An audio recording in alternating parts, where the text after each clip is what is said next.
When did you realize that you would be working on the defensive side of things on the blue team? I think it was just more natural. I just naturally gravitated to that. Okay. I know the people who do cybersecurity start like from the offensive side, but like I never was that person who was like Okay. super interested in pawning boxes or breaking things and stuff like that. I was always more I always like thought from the perspective of like what can I possibly do to protect people from attackers who do these. Like my mindset has always been like being a sort of like a protector, like a defender. And that's like what has always like drifted me to the defensive side because like I've just never really had the inkling to break things and stuff like that. So Okay. I've always been drawn more to like just that protective mindset, and that's kind of what led me into just really going down the defensive side of cybersecurity. Yeah, that's very interesting.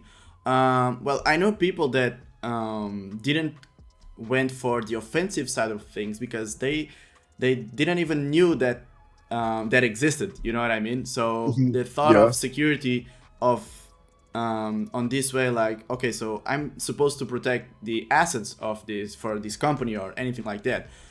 That was my case. I didn't even know pen testing existed before. And when Mhm. I did, that was actually when I decided that I wanted to pursue this career path because I thought first it would be very fun to find these vulnerabilities and not necessarily to break things, but trying to get because I was already working as a quality assurance automation guy. So my job was to find bugs. I was Mhm. supposed to find things that applications should not be doing and then report them to the developers so they could correct them.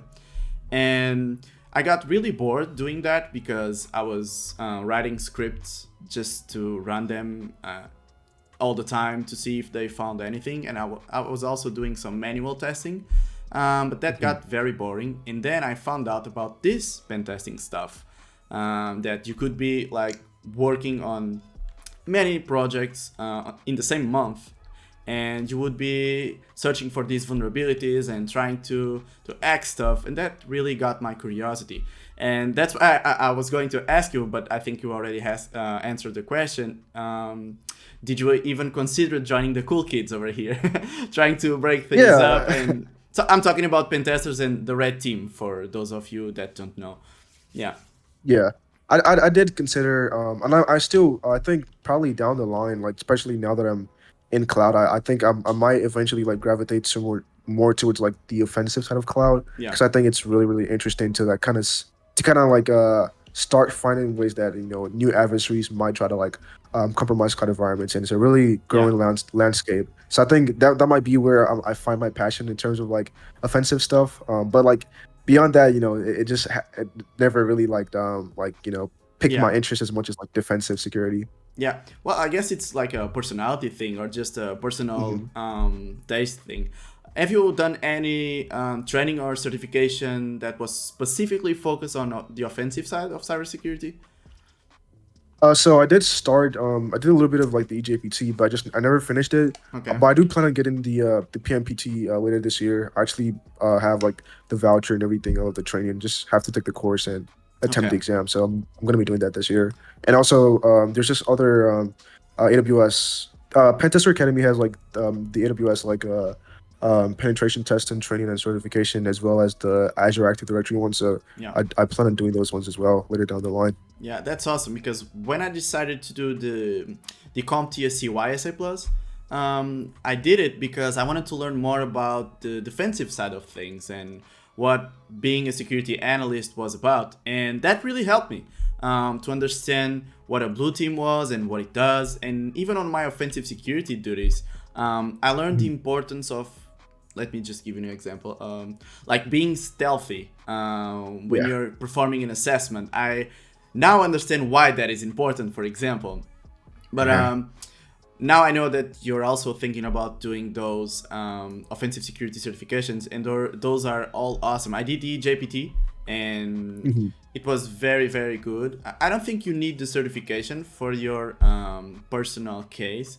Mhm. Since you already started the training, you already know what it's like. But they are Yeah. now doing a version 2, and I'm very curious about what they Yeah. are I going saw to do that. with that. Yeah. Um, so But do you think that having those certifications or by doing that training that will help you on your defensive duties right now at your job? Do you think that will help you in a positive way? So speaking of like I'd say like for example my plans to still do the PMPT, Mm-hmm. as you know it's like very active directory like oriented, Yeah. and you know I'm doing more cloud stuff, but for me it's just really beyond like looking beyond like the active directory. It's more having like that mindset of like you know the attacker Yeah. and seeing things from the perspective of like how would someone who wants to break into my infrastructure, how would they do it, like what are they going to be looking for from the outside, and what should I be doing from as someone who has the knowledge of like the inside to Yeah. secure the infrastructure. So for me, that's a perspective of like why I would be taking the certification and the training, because I think as long as you have the mindset of like how an attacker thinks, then Yeah. you can easily apply that to any like landscape, be it like Active Directory, Linux environments, web or cloud. As long as you have the mindset, you can know, okay, this is how the attacker thinks Yeah. in terms of like how they're gonna get in, and then how they're gonna like maintain persistence, how they're gonna like exfiltrate data, and then you know you can easily apply that and you know build off of that with like more training. So I think it's important, you know, like you did the CYC plus, you're able Exactly. to like know that you know if you're too noisy, we're gonna see it in the logs, we're Yeah. gonna catch you, and you know we're gonna stop you for what you're doing. So I as a someone who also works on the defensive side, I want to know like okay, this is what the attacker is going to be doing. This is what they're going to be looking at. This is what these are the tools they're going to be using. And I think just getting that experience is you know what I really want. I think it's going to help me, you know, just being better as a defender.